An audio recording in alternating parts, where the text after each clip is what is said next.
Welcome into another edition of the Blogger Bowl Week 5 Picks Preview Odds edition, whatever you want to call it. We have Dan here. We're very happy to have Dan here. It was up in the air whether or not Dan would make the show, and you guys don't need just me and Phil going back and forth for an hour. Nobody really needs to hear that. So it's good to have Dan.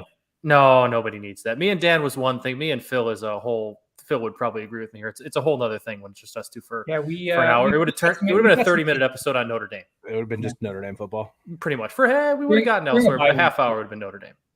So if you see my name bar there, I'm Radioactive Dan today. Instead of Radioactive Man? Instead of Radioactive Man. I had to go to the doctor today and get a scan on my abdomen. And they injected me with this radioactive medicine so that my insides would light up on the camera.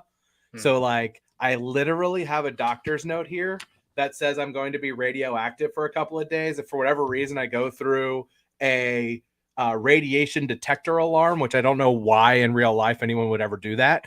But I have a doctor's note that says I'm radioactive. And I only bring that up because I was 1-3 in my picks last week. If I go 3-1 or better this week, I think I'm going to go to the doctor every week and just have them inject me with radioactive shit. Yeah, just be like, hey, like this doesn't affect me long term, does it? Like, yeah. If not, I'm like, let's keep going to be sterile? No. Okay, give me the shot. But then the follow-up question is like, how much will this affect me? Because my picks were pretty bad last week. Yeah. Man, I have the worst veins in the world, by the way. I do not wish that upon anybody. But just take a while for the IV? Oh, yeah. Or that's always the worst. I got stuck. That one hurts really bad. You can't really see them because I'm so fair-skinned. They were finally able to get it in there. My arms, you can't even see them in this part of my arm. They're like, yeah, we're just going to try to go through the hand. So got stuck a lot and was at the doctor for 4.5 hours today. So I am ready to do anything else and talk college football. What else? Yeah, what better to do than come here and play and watch some college or talk college football? I feel like it's your favorite thing to do. Oh, it absolutely is my favorite thing to do. And do you guys want to just launch into our I would love that. Where are we starting? All right. Well, we're going to go chronological order, not just because I'm wearing the Back the Cats Kentucky shirt. We will start in the Grove. Number 7, Kentucky at 14. Ole Miss. This is a noon kickoff. Ole Miss, a 6.5-point favorite. The total is 53.5. I have thoughts on this game, but I don't really know what my thoughts are on this game. Matt, what do you think of what's going to be going on down there in Oxford on Saturday? I mean, the first thing that jumps out to me is the line. I mean, Ole Miss being 14th and being a 6.5-point favorite tells you all you need to know about what Vegas thinks about this Kentucky team. A team that is undefeated, but hasn't really done it all that impressively. But on the other side, like we talked about a little bit on Tuesday, like still don't really know what Ole Miss is. Like they haven't really been tested all that much this year. Their first game, I forget who they played, but it was someone not very good, and they won only like 21 or like 21-10 or something. Like it wasn't that impressive. It was Troy. That's it. I know they stomped Georgia Tech, but like everybody stomped Georgia Tech, and Lane admittedly took his foot off the gas. I tend to lean towards Ole Miss here because I'm just not really a Kentucky believer. I like Mark Stoops. I think he's a pretty darn good college football coach. I think he can coach defense. I'm not really a Will Levis believer. So I tend to believe Ole Miss here because I think Lane's offense can put up some points even against a really good defense like this at home. So I like Ole Miss, but not enough to where it's going to be on my card or anything. But I think if it's under a touchdown, I tend to lean towards the Rebels. But again, kind of a team with Ole Miss that this might be their prove it week, like we talked about last week with a couple teams. Like this is their show me week. Yeah, I'm of the mindset where I'm more leaning towards the points here because I like Lane to put up points. I like Levis even to put up some points. Ole Miss defenses, again, we don't really know. This is like a tell the truth in week 5 for both these teams because I think with Kentucky, they started off beating Florida in that close game. We're like, oh man, Kentucky is the real deal. And then it's like, is Florida any good? It's kind of going back and forth here. And so even when we look at, Kentucky last week, a 31-23 game versus a not very great Northern Illinois team. But then on the flip side, you see Ole Miss. It's like Troy, Central Arkansas, Georgia Tech, and then a 35-27 game versus Tulsa. So it's crazy that sometimes this just happens in college football where it takes until week 5 to understand if a team is any good. But what I do trust is Lane putting up points. I'm suspect still in Jackson Dart, but as he gets more familiar with that offensive system, at home. This is like their first big game. I like Lane to scheme up a lot of things to go really fast and just score points. I don't know how sustainable that'll be against Kentucky defense, but I think points will be had. So I'm on the fence about this on my card, but I'm leaning towards putting the over for 53.5 here. Also, sidebar, I want to go see a game in the Grove so badly. Undoubtedly, everyone I know who's been there says that it's an unbelievable place. To underscore the point that you both have made, the Ole Miss has played an FCS school, and then their FBS opponents rank 74th, 84th, and 103rd in SP plus. They are 67th in EPA per pass play, 19th in EPA per rush. They are 4th in rush yards per game and 8th in yards per rush. You don't think that when you think Lane Kiffin, but that's what this program has now been for 2 years. They're 19th in success rate and 77th in explosiveness. So they're not a big play offense at all. And here's the thing, guys, like the over is just 4-14 in Ole Miss games since the start of last season. So I think that we have a fundamental misunderstanding of what Lane Kiffin's offenses are. Now, last year, Matt Corral was hurt most of the year and was really limited because I think it was an ankle or a leg injury that kept him from really being able to run the ball a ton. Jackson Dart is completing 62% of his passes. He's got 5 touchdowns, 2 interceptions. So nothing to write home about there. Luke Altmaier's only thrown the ball 17 times. This team's thrown the ball 104 times total in 4 games. Kentucky is the complete opposite. They are very Will Levis dependent. They are 123rd in the country in rushing offense. They only average 2.4 yards per carry. However, after they did give up 2 gains, they gave up a 40-yard run and a 15-yard run against Florida, but the other 28 carries went for only 81 yards. So this is a Kentucky defense that's pretty solid. Like, I'm of the mindset of we have no idea what Ole Miss is. We know a little bit more about Kentucky, and at the very least, I don't think that you're going to get a lot of surprises with Kentucky. They kind of are what they've been for the past few years, or at least the last couple of years with Will Levis at the helm. They're going to be well coached. They're going to be well prepared. It is a road game. This game is on my card coming up, but it is on the total, not the side. If I had to make a play, I'd probably take Kentucky. I know there's a handicapper out there with a subscription service who gave out Ole Miss, and I have no idea how anyone can be confident giving out Ole Miss knowing that. And it's not to say they're good or bad. We just, again, it's a prove yourself, a tell the truth, like whatever you want to call it. Like, that's what this game is for Ole Miss, the first opportunity to really see them against live competition. Our next game, we're going to stay in the SEC, the 3:30 p.m. CBS game. They're going to be calling the Hogs down in Fayetteville. Number 2, Alabama at number 20, Arkansas. Alabama, a 17.5 point favorite. The total 60.5. The thing about Alabama that I'm going to be interested in here. So against Texas, they were very Jahmyr Gibbs reliant. Like, that was the safety blanket for Bryce Young in that game. But the biggest takeaway from the Vandy game, which, yes, everyone, we know it's Vandy, but Gibbs only touched the ball 6 times. Ja'Cory Brooks had 6 catches for 117 yards and a couple of touchdowns. Jermaine Burton had 4 catches for 94 yards. Trayshawn Holden had 3 catches for 45 yards. So it at least seems that with the couple of weeks against bad teams, Bryce Young is starting to find a little bit of rhythm with some of his other targets on offense.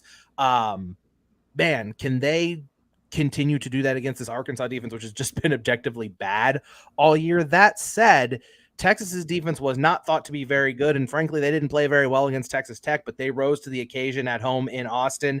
Can Arkansas get that same kind of boost from their home crowd? Gave out some of these numbers on them last year, last week, updating them. They are 114th in the country in terms of their coverage grade per PFF and 126th in tackling. So we're going to need to see Arkansas's defense find a gear that they just haven't had this season if they're going to give Alabama some run in this game. Phil, what are you looking for? What do you expect?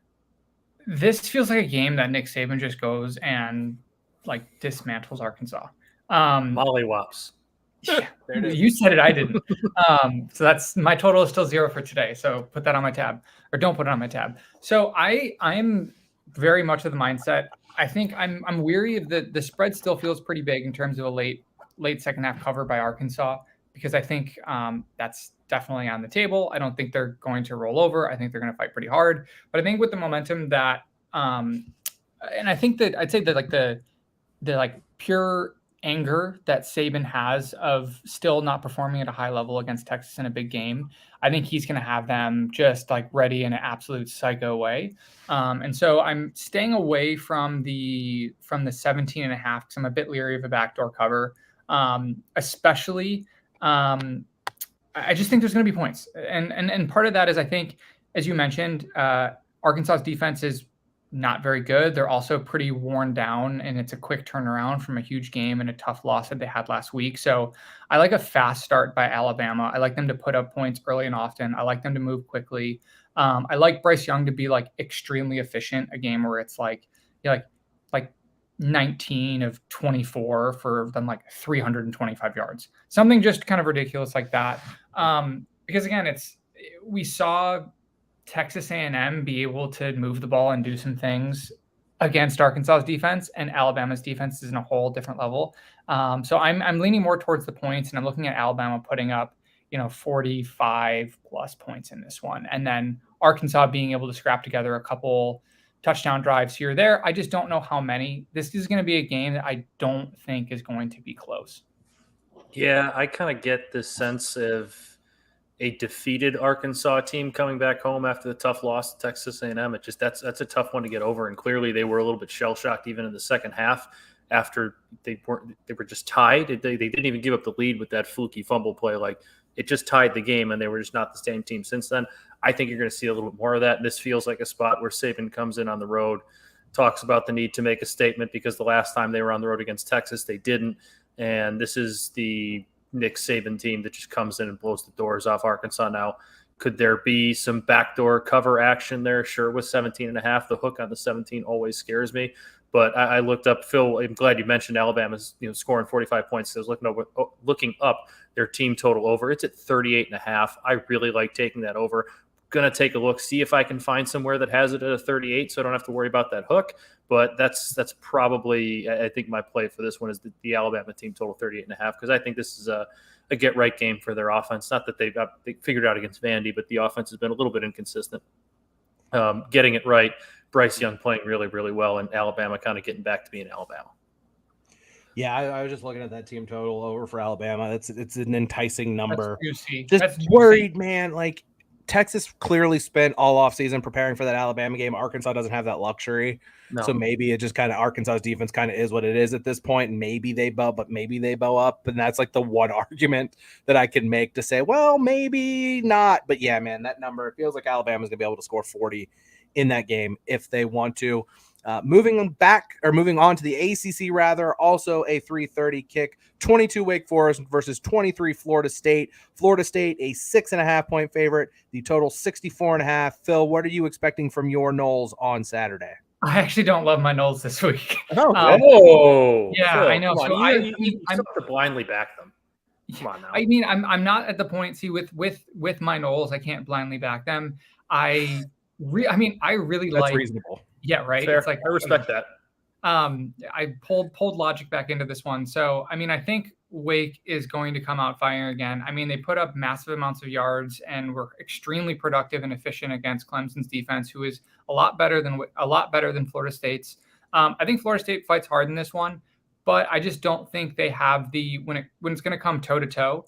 I don't like this matchup because I think if it goes into a shootout, I don't hate this over by any stretch of the matter. Again, Jordan Travis is a very efficient quarterback. He's a very, very good college quarterback, and he still has the athlete moniker on him, but he's put up some pretty big yards all season. He's been really efficient. He's also probably one of the most fun quarterbacks to watch in the country. Also, I'm blanking on his name. Their 6'7" wideout is an absolute just beast. He's a transfer from Arizona State, number 21. I can't remember his name, but I think he'll get his against some of the Wake Forest secondary, but I like Sam Hartman to keep improving.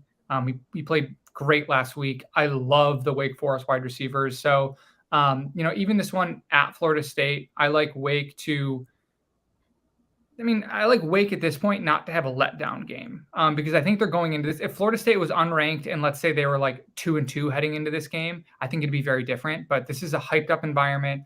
Doak Campbell Stadium is going to be rocking. Florida State's going to be hyped up. And I think that's actually going to play into the hands of a veteran player like Sam Hartman to get the team up for this game. Also a 3:30 kickoff. They're not going to be sleepy walking in there. So in this one, I would, my gut's saying the points with Wake. Johnny Wilson is the receiver you're thinking of, the 6'7" target. Matt, what do you think? This is I've liked what I've seen from Florida State so far this year. Obviously, how could you not? They're 4-0. But this is a little bit of a prove-it type stretch for them, not just a prove-it type game. They have this game, and I'm looking at their schedule now. Their next game is next weekend at NC State, then home against Clemson. Like, it's been a really nice start for them. And I'm not saying they need to go 3-0 during that stretch, because if they do, that's amazing. Good for them. They're in the college football playoff talk. I don't see that happening. But they need momentum going into that NC State game. I think this is a really, really important football game for them.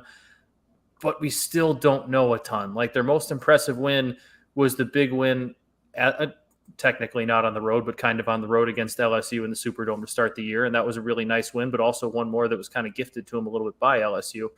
I'm interested to see how they come out. I think this one's close. I lean towards Wake in the points as well. I think they're a little bit more of the proven commodity at this point, but this is a really important kind of show it type game for Florida State. The line is just a little bit weird to me. I don't understand Florida State.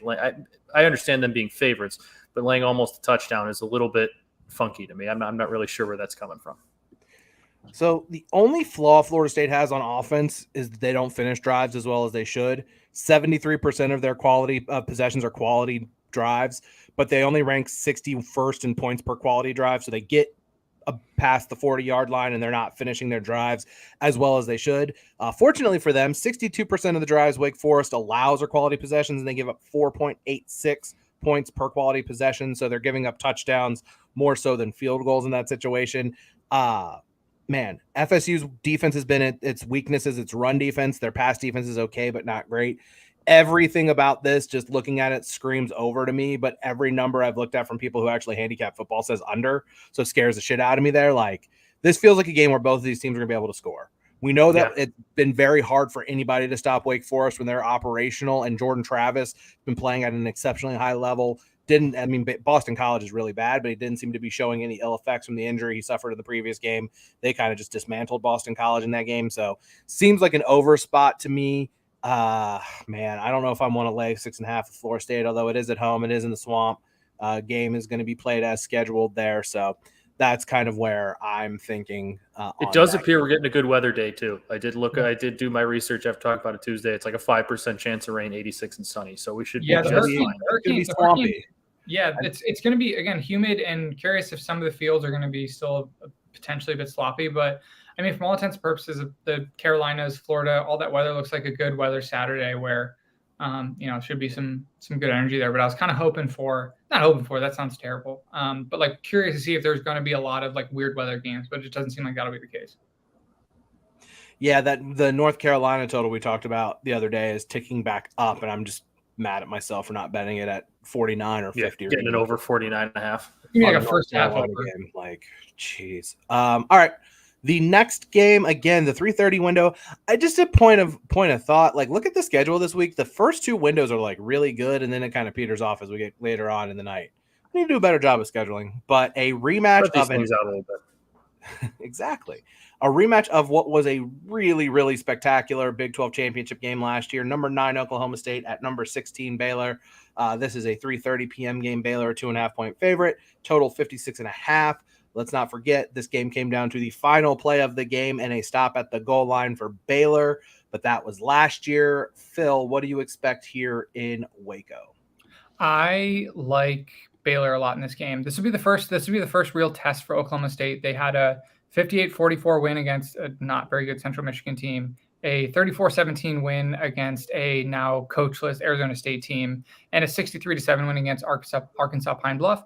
And Baylor has been in situations where this year they've already been in tight, big games against quality opponents. And so I think anytime that's the case, I'm going to lay Baylor here, especially at home. I think Oregon State's record, I think their ranking right now is pretty inflated for who they've played and the quality of football that they have played. Again, it'll be a testament to say maybe they step up completely and we see what type of Oklahoma team it is. But I like Dave Aranda to have his guys ready and to win this one comfortably at home. So that's where my gut is right now. I'm staying away from the points because Baylor has been a bit up and down, and I don't know what Oklahoma State's offense looks like against a good defense. So something like that, I'm just staying away from the points. Only scoring what I think is, not like 24 versus Arizona State and kind of a dying team is the biggest trigger that makes you want to say, hey, you know what, let's just hammer Baylor here. Yeah, like Oklahoma State, not to the extent of Michigan's bad non-conference schedule. And I know, like, you schedule Arizona State a few years ago, that looks like not a bad game, but now that's pretty bad game. And they have 3 teams. They really haven't played anybody. We saw Michigan last week against their first real opponent, Maryland, a team that they should be much better than, and they struggled with. And that was at home. This is Oklahoma State in a conference game going around the road to a really, really well-coached football team that you can bet Dave Aranda in practice this week keeps bringing up the Big 12 championship about how Oklahoma State's going to be ready and pissed off about that. And we can't take this. Obviously, you're not taking the top 10 team lightly, but using that as motivation as well.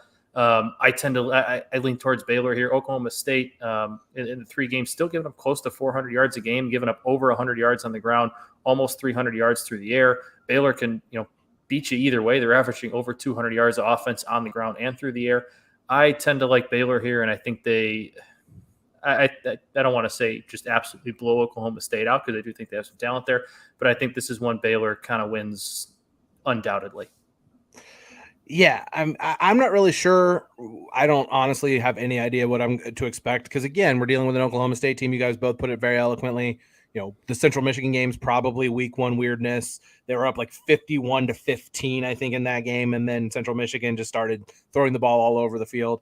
Then suddenly they turn around and it looked more like what we saw last year from Oklahoma State in the Arizona State game, who, by the way, I don't know if we ever brought this up on the show, but their coaches were leaking game plan information to opposing coaches because they were trying to get Herm fired. That seems like even a little much for me. Like, that's a little too far, guys. And how do you only win 24-17 when you're getting leaked information against a bad team? I don't know. This was, of course, the game last year in the Big 12 championship game was the game where Blake Shapen really kind of showed what he had to offer. He completed his first 17 passes, finished 23 of 28 for 180 yards and 3 touchdowns. At Iowa State on Saturday, 19 of 26 for 238 yards and 3 touchdowns. So fairly efficient. They did not trust him at all when they played BYU. His average depth of target in that game was 6.7 yards per pass. His ADOT was up to 11 against Iowa State. So it seems like Baylor is starting to get a little bit more comfortable working that in. Oklahoma State is coming into this game off of a bye week. So they've had 2 weeks to prepare for this, which is also kind of an interesting wrinkle in this after Baylor played a tough game on Saturday. So it kind of comes down to, do you want to play the team? Do you want to pick the team that has played a tough schedule and played tough opponents thus far? Or do you want to play the team that's probably a little bit fresher and has a little bit more time to prepare for this game? I personally have no earthly idea what to think there. The final game of the big games, the game where College Game Day is this week, number 10 NC State at number 5 Clemson, 7:30 p.m. I'm pretty sure that's ABC. Herbie and Fowler there. Clemson is 6.5-point favorite. The total is 42.5. I am begging Dave Doran to let Devin Leary cook in this game. Sam Hartman's average depth of target against Clemson was 16.2 yards. They were throwing the ball at that Clemson defense because I talked about it on Tuesday. Clemson was not getting pressure at all. Their secondary is young, inexperienced, and they were really, really, really struggling against Wake Forest.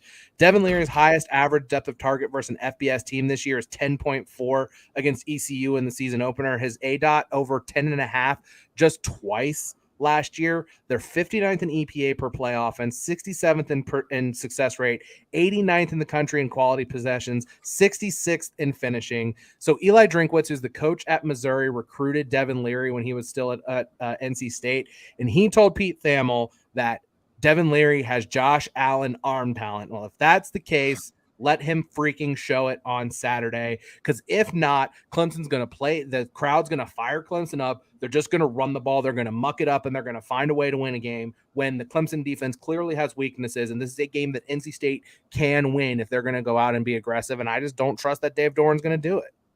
I could not agree with you more. Sorry, Phil didn't mean to. No, take it. You want me to go? I was going to say, if they try and play this, ball control, run the ball, control the ball type of game. Clemson's front seven is going to play a lot better. The defensive line is going to get more comfortable. And that's just you're not going to beat Clemson at their own game. The way you're going to beat Clemson, you saw the formula last week with Wake Forest. And unfortunately, Wake Forest defensively just came up short a little bit. I don't think NC State lacks as much in that area. That defense against not great competition, but it went at ECU, went over Texas Tech, not, awful competition. They're holding opponents to under 200 yards passing a game and under 100 yards rushing a game. So the defense is playing pretty well. You have this talented quarterback. Everybody said he's a Heisman dark horse at the beginning of the year, Devin Leary. The way you beat Clemson, you saw it last week, is to make them get into a track meet with you, because DJ did it last week, and DJ looked very good last week. I'm not sure. You make DJ do it again. He hasn't been able to do it again throughout his career at Clemson. And if he does it again, and you lose 42-38, something like that in a track meet, all right, I can live with that, but don't go in there and try and beat Clemson at their own game, because Clemson's better than you at their own game. Try and up the tempo, try and throw the ball 45 times, and put the game in the hands of your elite quarterback, your star quarterback. Yeah, and they've got nothing to lose here, right? If you're NC State, like there's nothing to gain by playing that conservative game plan and slowing things down, because again, the hope is that when DJ has to speed things up, as Matt, you just said, like, he's going to make mistakes. Like, he was very close to making some pretty big mistakes last week. And he just, again, I think out muscled and out athlete some guys at some certain points, but like his completion percentage was still like pretty piss poor last week. He's not a very accurate quarterback. And so I think getting pressure on DJ and like not just like diving at his ankle and letting him just still stand while two guys are at your ankle is going to be critical. So I think like finishing a lot of those blitzes will be huge, but I love the over in this game. Again, if they have, NC State has the quarterback talent to go out and throw the ball. I think that's the game plan that like logically they have to come out and do, especially after seeing the blueprint last week in Wake Forest. It's like, hey, go after them, go deep, throw it all over the place, get their defense gassed, get it out. Like Dan and I were talking before the show, Clemson's defensive line didn't do that much versus Wake Forest. Like, Sam Hartman is a prolific quarterback, but he also had plenty of time. So like I think go at that same place. So the over here just seems like is just like screaming at me. So I'm staying away from the kind of over under here, because I don't know if NC State's going to do that, but regardless, I think Clemson's going to put up some points. I don't think they're going to try to lean on Will Shipley just to run the ball. I think they're going to try to get DJ to have back-to-back good performances. Again, at the same time, it's like that's the logical move. But then you can see, Dabo coming out with a super conservative game plan, trying to slow things down and trying to play a slow tempo and a grinded out like 24-18 game, which nobody wants to see. So don't do it, Dabo. I don't even necessarily know that I just think that they think that their bread is buttered with their run game. And I think that being successful running opens things up for DJ. I think that doing what they did last week was out of necessity. And it bears mentioning the NC State defense is actually legit. Like there's a pretty wide gap in quality between what Clemson faced last week against Wake Forest's defense and what they're going to face in the NC State defense. Yeah, and one note that I have on the Clemson's run game, it's like last week, like Will Shipley finished with 104 yards, but he also had a 53-yard rush. Yeah. So it's like that's even skewed in of itself. Like I think Shipley's a good college back, but I don't think behind this offensive line and the good NC State defense that game plan will work. So I think NC State will be able to bottle up Shipley, because his numbers from last week are a bit skewed from that one long rush where it's just a completely blown assignment. And so unless something like that happens again, I think Clemson's going to have to throw the game and going to have to throw the ball, throw the game. Going to have to throw the ball and going to have to open it up. Or throw the game. Yeah, throw the game and give me the points. So again, it's Clemson, their identity, as you mentioned, Dan, that they think they have is not really the identity that they have. That's fair. I mean, that's a fair point for sure. That's it for our big games of the week, but every game is big in college football, or can be big to somebody. We each every week pick an off the radar, under the radar game to talk about. Matt, I already forgot yours. I know you told us. Honestly, I have like 3 now because I've been going through some. The one I gave you guys was Kansas, Iowa State. We'll start with Kansas, Iowa State. RJ Hawks. Hey, you said RJ Hawks. Usually you say my Jayhawks. Well, they obviously Kansas has been tested a couple times, with mid-tier opponents like a West Virginia, like Houston, who might not be as good as we thought. Duke, that was a nice win against a 3-0 team, but still Duke, we're not really sure where that program is. This is a legitimately tough Big 12 game against a team that probably not a Big 12 championship contender, but has been in years past with a pretty darn good coach. You get them at home. This is as awesome as last week was for Kansas for me. This is like a real, like, all right, this is a great start. This is now how you show you're a legitimate, like, good Big 12 team. You go out and win this football game. They're only 3-point dogs at home. We talked about on Tuesday and the week before how Matt Campbell doesn't really coach well. It doesn't have a great record, I should say, in those 3-point spreads either way. I'm excited to see this Kansas team get tested, have their quarterback in Jalen Daniels, who's been one of the most exciting players in football, get tested, and I want to see them pass it. I hope they pass it at home. I think this is a really, really good, tough test for them. I don't disagree. I mean, I think, and it's in that 3.5-point range we talked about last week with Matt Campbell teams. They really, really kind of find ways to lose those games. And like you said, I mean, this is a really, really big opportunity against an Iowa State team that's probably a little bit better. I think most people assumed this Iowa State team was probably in a group with, like, it was like, ironically enough, Kansas was at the bottom. Then people thought it was going to be Texas Tech. And then it would be like West Virginia, Iowa State, TCU was that next tier of teams. And Kansas is clearly better. Texas Tech looks to be better. So this is kind of a game where they're going to have to really, really kind of show what they've got, because Kansas can pull off the win. Phil, I know you wanted to talk some really stinky Big Ten football. Whoa. First off, this is a Brett Bielema homecoming game. Yeah. So Brett Bielema, the Illinois head coach, former Wisconsin coach, going back into Camp Randall. So I think he's going to be absolutely hyped up for this game. Also, does Brett Bielema ever get hyped up for anything, though? Probably not. I mean, he's probably in the locker room. His hyped up is like waking up from a sleepy nap, like not as sleepy as he thought he was. But something that you're probably thinking in this game, it's like, hey, going into this game, it features probably the best top rusher in college football in Braylon Allen, right? Wrong. 2 of them. The number one. The top rusher in college football right now is Illinois St. Stephen's Episcopal out of Bradenton, Florida's own Chase Brown.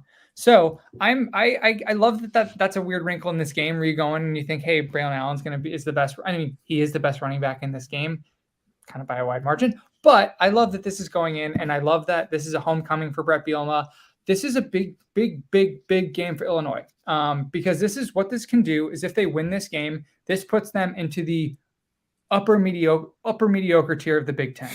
So I kind of break down the Big Ten. It's like Wisconsin has been now flirting with like the lower mediocre tier of the Big Ten, especially after getting mollywopped. There it is last week. Just absolutely destroyed by Ohio State. Didn't even stand a slight chance in that game. So this is a big opportunity for Illinois.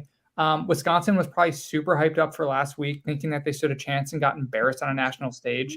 I think they thought they'd go in and be like, hey, we can replicate the Notre Dame game plan, potentially slow them down, not get embarrassed, have a 35-20 game, and people say, hey, you know what? Wisconsin did an okay job. Not the case at all. They got absolutely embarrassed, and it was just a horrible, horrible game. Graham Mertz is exactly who we thought he was. That is someone who I will never change.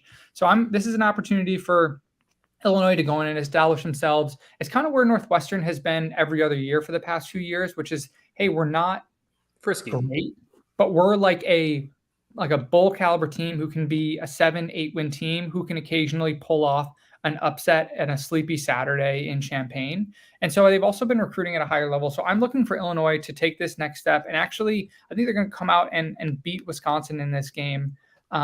Just off the fact that I think this game means a ton for them.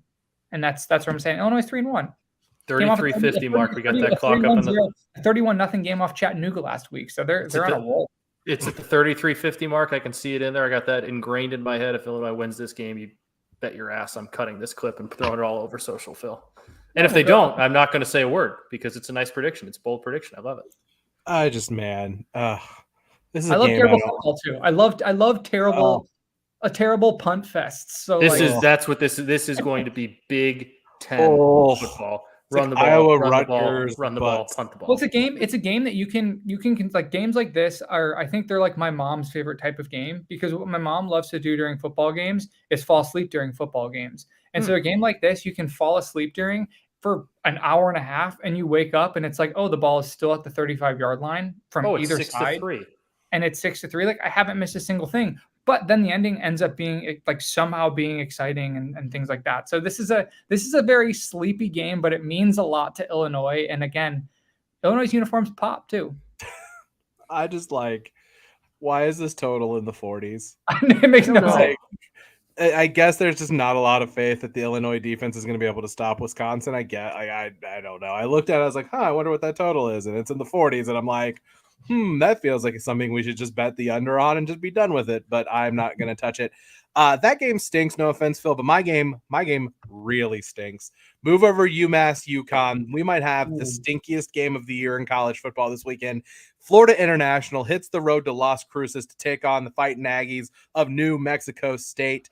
FIU, they're 1-2. They beat Bryant, a very not good FCS team, by a single point. They got blown out by 3 scores against a Texas State team that is terrible, and then lost 73-0 last week to Western Kentucky.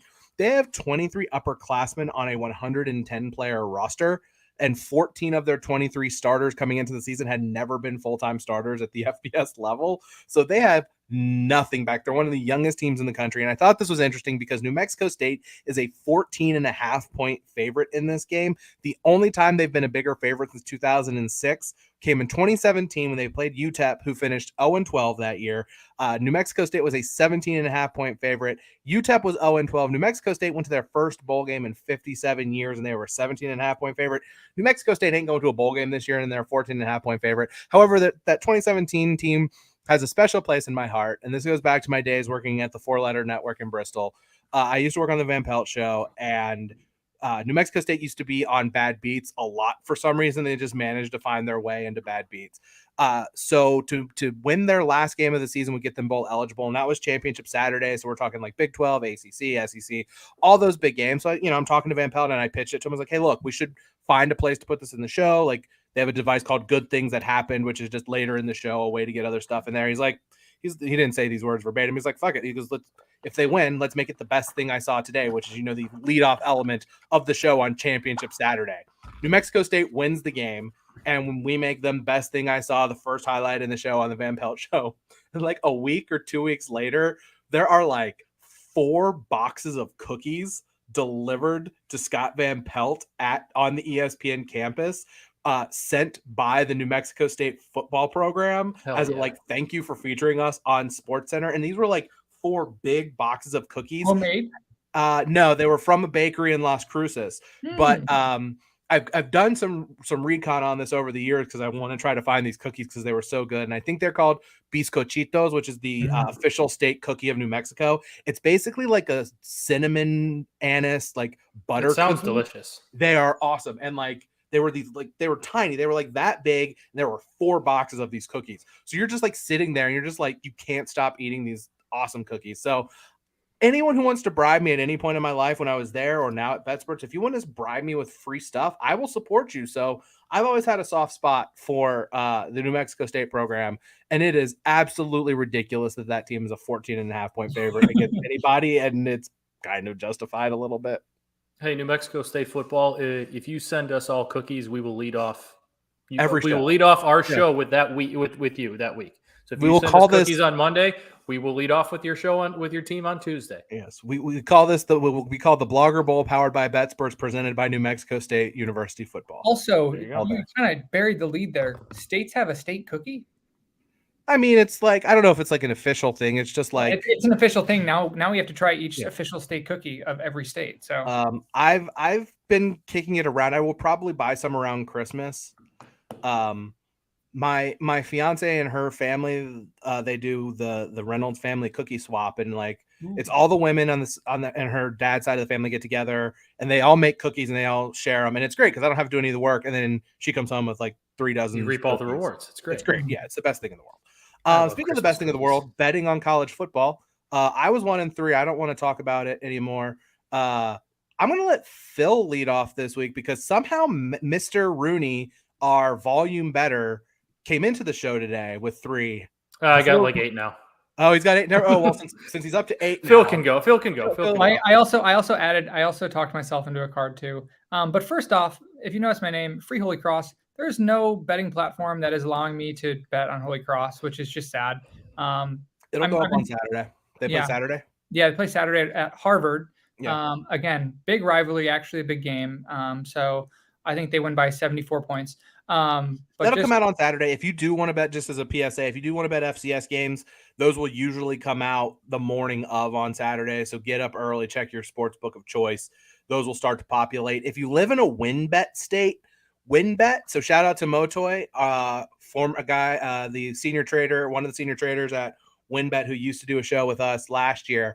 Motoy and the crew there, they are very aggressive about putting up FCS lines. So if you're in a WinBet state, that's probably your best bet before Saturday to get any kind of lines on FCS games. But that's usually FBS versus FCS. FCS versus FCS games are usually on Saturday. So bet Holy Cross, lay the points, even if it's $1 million against Harvard on Saturday. But I don't think that's officially on your card. Yeah, Harvard's also very average this year, but it's a very cool place to play. The Coliseum, the mini Coliseum there at Harvard is an awesome place to play. But my card is expanded to 6 teams. So I like the NC State Clemson over 42 for the reasons we talked about. LSU Auburn, I like LSU -8 in this one. Again, I think Auburn is a dead program. They're just a dead program. And I think LSU is starting to gain a little bit momentum before they get buried by the best teams in the SEC. But this is a classic Brian Kelly game where he just wins comfortably because he's a better coach. Alabama, Arkansas over 61. Again, I'm leaning more towards now. I might swap that one for the Alabama total I didn't see that 38.5. I'm banking this over on Alabama, just putting up a shitload of points. So again, I'm going to check, see if I can see that 38.5, 38 over, and might swap that out. Oklahoma, TCU. I think TCU is not very good. Oklahoma is a 6.5 point favorite. Coming off of last week, I think Venables gets his team ready. I think they come out and win comfortably by 10 to 14 points. A big one for me, Washington, UCLA. Like this game feels like a total trap. 3.5 for Washington seems like absolutely obvious, and we'll get to my prize pick in a second. But UCLA hasn't really done anything of meaning at all so far this year, and Washington has I'll say it, the best quarterback I'd say the best statistical quarterback, the statistical quarterback leader right now in college football, with Michael Penix Jr. putting up over 1,800 yards so far. Big Penix energy. Big time Penix energy. And even his total for that game is like 310. So in my prize pick, I'll get to that. I love Washington in this game. The only thing that worries me is 7 people there from UCLA, but I think Washington, especially in the LA area, big Washington fan base. I think there'll be more purple there than UCLA fans because I don't know if they exist. It's been total atrocity watching the stadium shots there. And then finally, Baylor -2.5. For the reasons we talked about, feel pretty good about that one. I added that one late. I love it. Matt, you're up to 8. What do you got? All right, I'm with Phil on Washington, UCLA. I'm taking them -2.5 in that one. UCLA just pretty untested. I know South Alabama is a team from the Sun Belt that's been pretty good this year, but that was a really tough look for them. On the Jaguars. I'm not hating on the Jaguars, but that's a game that seemed like that's the only team that they've played, and they barely survived them, but barely survived that one. I'm going Michigan, Iowa under 42.5. That's a game that not on the slate for us because Iowa's not ranked, but I think that's a big time test. I think for Michigan and JJ McCarthy, especially after the offense took a while to click against Maryland. I think they're going to face a much tougher defensive test, and Iowa is just a really, really tricky place for them to play and for all top 5 teams to play. I am going to go with Air Force Navy under 38.5. That game always goes under. I think I saw a stat. It's like the Service Academy games are 41-9, and with the unders 41-9 in their last 50 total. Going Washington State, laying the 3.5 versus Cal. I like Cam Ward in a bounce back spot. I don't really love Cal's team. Taking Wake Forest +6.5. Kentucky, Ole Miss under 53.5, and then that Bama team total over 38.5. If I can find it at 38, it's going to be that, but for now it's 38.5. I know they played Arizona, who is not very good, but Cal has got a potential stud at running back, Jaden Ott, who ran for 240 yards against Arizona last week. So got shut down by the University of Notre Dame. Well, yeah, I mean it's not like Cal's talent level. I mean, I'm assuming he's very good. He's good. I'm assuming with all due respect, Washington State's talent level is probably closer to Arizona than Notre Dame's, at least on defense. Arizona, a 16.5 point favorite against Colorado. Yeah. Good God, Colorado. I got to do some digging and see, because I got to go to my same website that I got the New Mexico State one from and see if I can find the last time Arizona State was a 2-touchdown favorite in a Pac-12 game. Possibly when Sumlin was there. Who was the quarterback? Khalil Tate? Was that his name? Khalil Tate. Yeah. Yeah, maybe Everybody, like when Sumlin he was there. supposed to be so good, and then someone just ruined him. Yeah, maybe the year we went there for game day. I went there to Tucson. I don't even remember who they played, but we were there, and Sumlin and Khalil Tate, and maybe they were a 14-point favorite against like a year that might have been like where a Washington State might have been for although Leach was there, so probably not, or maybe Cal stuff, whatever. Yeah, that was one that stood out to me. My card, real quick, I only have 4. I talked about it the other day. San Diego State, Boise State under 39. That one is definitely going to lose because it shouldn't, and that's stupid. I agree with Phil. Oklahoma -6.5 at TCU. I don't think I need to add anything there. I think Phil said everything that needed to be said about that game. I am going to lay the 10.5 with Utah at home against Oregon State.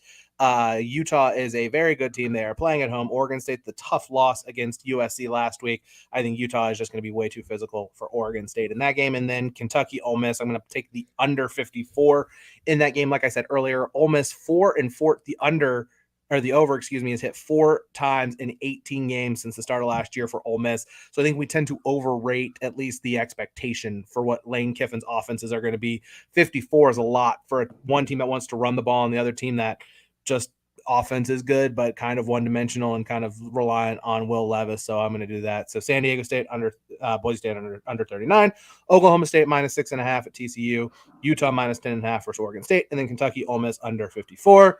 A Prize Picks entry. The only thing that went well for me last week was my Prize Picks entry. Never was even in doubt.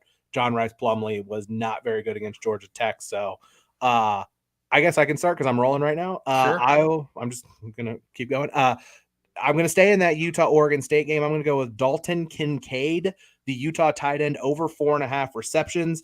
I mentioned on Tuesday, Brant Keithy, Utah's other tight end, out for the year. They have combined for 35 catches through 4 games, so it seems like the tight end is a major focal point of that offense. So I would expect Dalton Kincaid's target share to go up for Utah against Oregon State. So Dalton Kincaid from Utah, over 4.5 receptions. Phil, where are you going with your Prize Picks? I know you talked about this game. It was on your card too. Yep. So I'm going with Michael Penix over 310 yards 310 yards passing. So he's only gone under 310 yards passing against Stanford. In his last 3 games, he's gone for 397, 337, and 345. Like, he is playing just great football, and I just feel awesome to watch him. And so when you look at it, the last few games for UCLA versus Alabama State, they gave up 223 yards passing. Versus South Alabama, 237 yards passing. Versus Colorado, 258 yards passing. So again, they're giving up some yards against non-good quarterbacks. Again, if Colorado can put up 240 yards passing, I think Michael Penix Jr. can put up over 310 yards passing, and I'm just going to let the numbers speak for themselves. I like that a lot. I think he's going to throw for a lot of yards. I am going with Malik Cunningham over 297.5 pass and rushing yards. He's I thought you were just saying just passing. Oh God, no! His pass yards is 199.5. They had that what we thought was a weird "is Louisville in trouble" game? Are they really bad game at Syracuse? We now know Syracuse is a pretty good football team, and leading off the year, going there's a tough place to play. Since then, at UCF, they won. He ran for 121. Versus Florida State, ran for 127. Home against South Florida in a game that he didn't play the whole time. It was 9 attempts for 113 yards. They won that one 41-3, so he didn't go the whole game. Passing 201 against UCF, 243 against FSU, 186 against USF. So even in the game, he came out a little bit early and they took their foot off the gas. He cleared that against USF. Boston College has been major disappointment this year. They're allowing for close to 300-yard game through the air. They're on over 150 yards on the ground. Malik Cunningham is the best part about Louisville's running game. He's really, really good. I think he has a big game. I think Louisville beats Boston College. I like him to clear that just about 300 yards, over 297.5 pass and rushing yards. If you want to see something super depressing, watch Phil Jurkovich's body language during any Boston College game. And that's on him for transferring.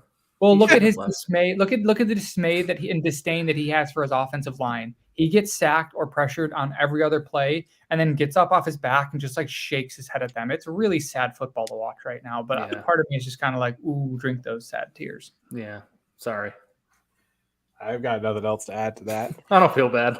I mean, that's just mean, but hey, that's what we get. We had to shoehorn Notre Dame tangentially into the show somehow. If we didn't mention them really, besides the beginning when we were joking in the end. Good on us. Hey, also Matt, if you noticed, I'm actually wearing Notre Dame football gear this week because it's a bye week and my superstitions don't let me wear them during game week. So go Irish. I did not know. So even if you go to a game, do you not wear them? Usually, no. Oh, Dan's gone. Wait, maybe he's pulling something up. He's no, still here. I was just gonna let you guys talk about Notre Dame. That's what happens in my brain when you guys start talking about Notre Dame.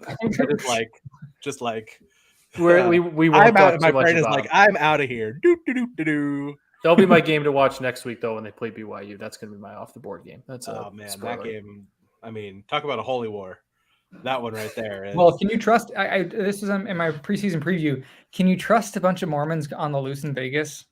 I think they're going to have a game in Vegas. The game, it's that Shamrock Series game. Stadium.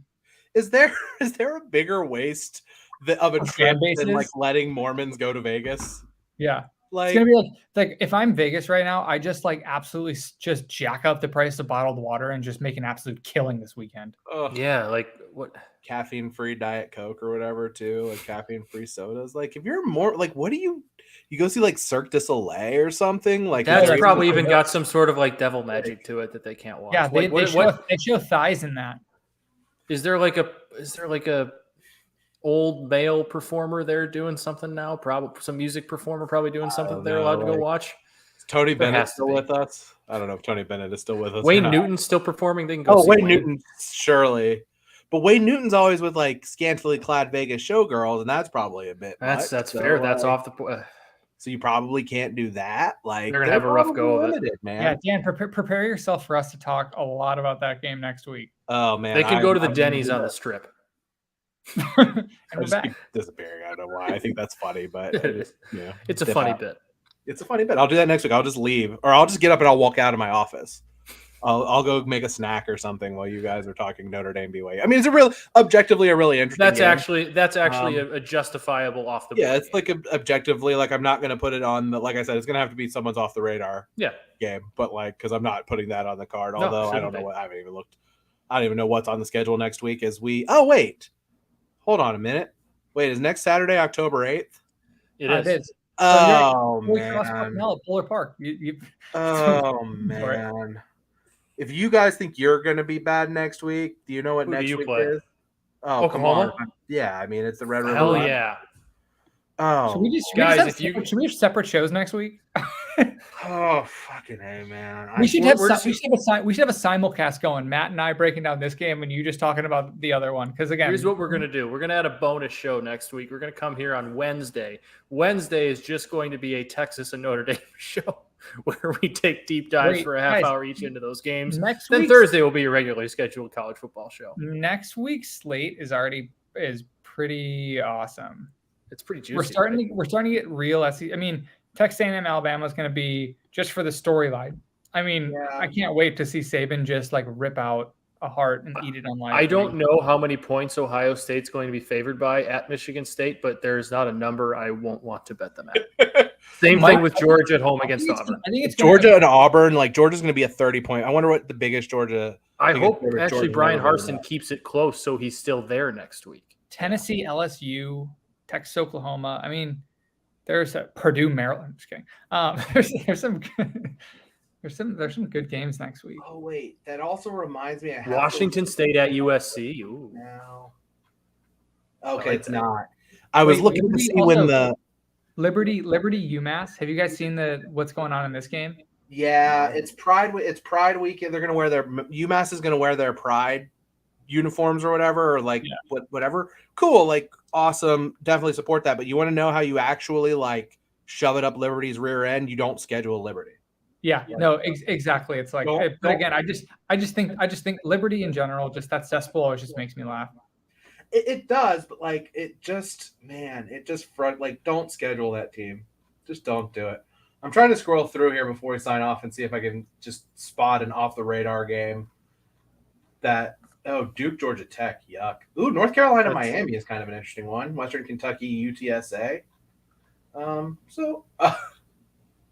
I take back what I said, by the way, about the stinky game of the year between New Mexico State and FIU. I know Because exactly UConn plays FIU next week. So. Good God. Oh man, what a shit game that is! Holy crap, man! We like to have fun here. We do. We like to just talk shit about some of these bad teams. Just terrible right. college football. It's our favorite. That's all I've got time. Or that's not all I got time for. That's all I've got. I'm spent. I'm gonna go take a nap probably. Because I gotta go. Lovely. And that sounds lovely. And I still have to go do my social media stuff for the deep dive that I usually do on Thursday morning because I was at the doctor's office all day. Any last thoughts before we sign off? No. I'm good. We will be back on Tuesday to recap everything that happened in week 5 for college football. For Matt, for Phil, I'm Dan. We will talk to you then.